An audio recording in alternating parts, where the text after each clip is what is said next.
மனக்குழப்பங்கள் வரும்.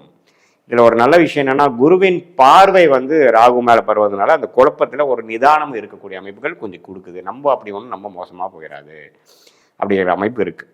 சரி, மாத கிரகமோட அமைப்பு எப்படி இருக்குன்னா, சூரியனே செப்டம்பர் மாதத்தோட முதல் பகுதியில் முதல் 2 வாரத்தில் ராசிக்குள்ளேயே இருக்கிறார். ராசிக்குள்ளே இருந்து கேதுவால் பாதிக்கப்படுகிறார். ஸோ இன்னுமே மனக்குழப்பங்கள் சிலது வரலாம், சில கான்ஃப்ளிக்ட் வரலாம், சில குடுக்கல் வாங்கல், சில நண்பர்கள் விஷயங்கள், பார்ட்னர்ஷிப் விஷயத்தில் கொஞ்சம் கிளாரிட்டி இல்லாமல் இருக்கலாம். 3rd and 4th வீக்கில் பார்த்தீங்கன்னா 2ஆம் இடத்துக்கு வருவது நல்ல விஷயம்.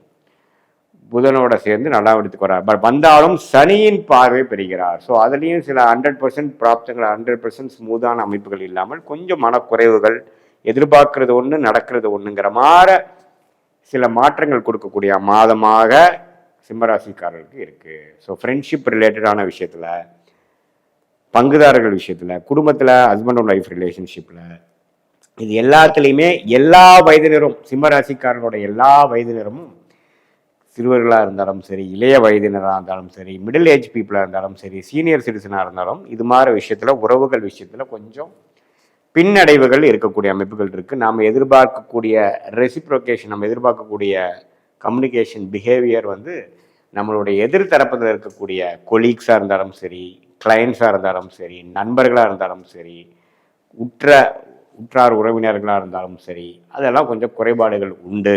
அதை நீங்கள் சகிச்சு தான் நீங்கள் வரணும் அப்படிங்கிறது தான்